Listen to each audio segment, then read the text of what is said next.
اب نام لیے بغیر بسا اوقات باتیں پڑھنی پڑتی ہیں. یہ طریقہ ہمیں قرآن نے سکھایا ہے. فلان یہ قرآن میں استعمال ہوا ہے. کاش میں فلانے کو دوست نہ بناتا. یہ قرآن کی آیت ہے. کاش میں فلانے کو دوست نہ بناتا. جب قرآن قرآن ہو کر نام لیے بغیر فلان کہہ سکتا ہے تو ہم محبان قرآن ہو کر اگر فلان کہہ دیں تو کیا مسئلہ ہے. چلیے آپ کی خدمت میں چھوٹی سی مثال. اور اب یہ سرزمین حجاز پر مکۃ المکرمہ میں اس وقت کی حکومت نے عظیم مرجع تقلید آیت اللہ العظمی السید محسن الحکیم کو سرکاری حج کی دعوت پہ بلایا تھا. یعنی ایک شاہی مہمان کے طور پر بلائے گئے تھے.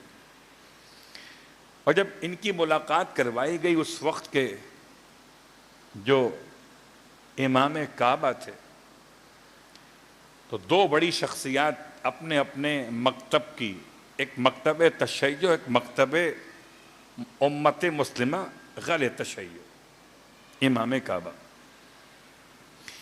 اور دونوں کی ملاقات کس ماحول میں ہوئی ہوگی آپ سمجھ سکتے ہیں. ایک شاہی مہمان اور ایک شاہی میزبان، دونوں کی ملاقات ہوئی. تو امام کعبہ نے پتہ نہیں کیا سوچ کر ایک موضوع نکال لیا. امام کعبہ اس زمانے میں آقا محسن حکیم کے دور میں جو تھے وہ نابینا تھے. امام کعبہ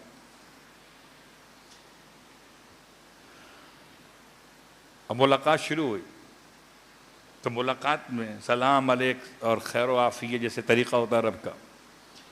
تو کیا تشیع میں اور غیر تشیع میں کیا فرق؟ کوئی فرق نہیں ہے.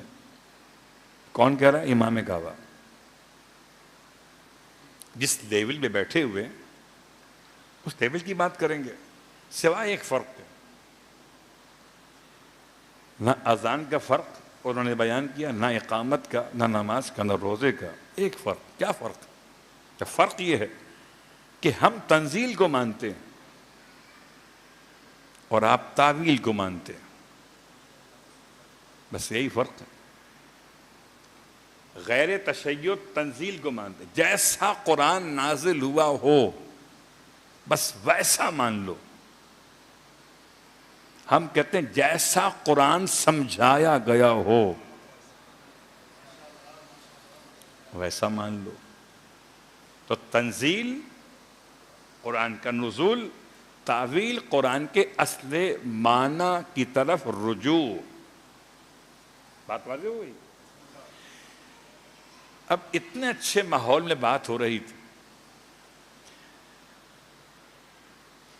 سید محسن الحکیم فرمانے لگے ان کے جواب میں کہ اگر ہم نہ ہوتے تشیع تاویل والے تو آپ جہنم میں ہوتے.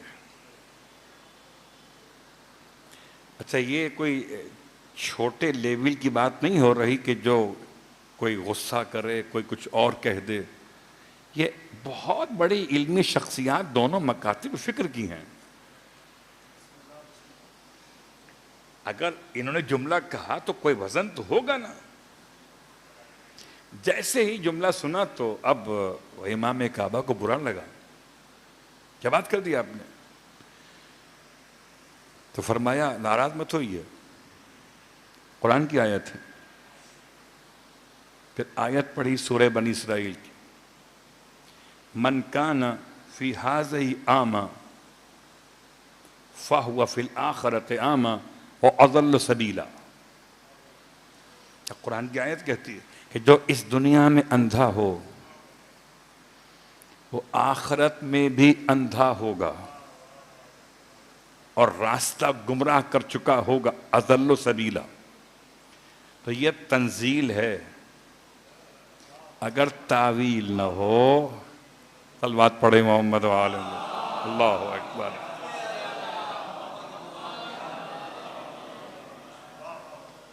تو تعویل کیا ہے اس کی؟ جو دنیا میں راہ حق نہ دیکھ سکے وہ آخرت میں راہ نجات کیا دیکھے گا؟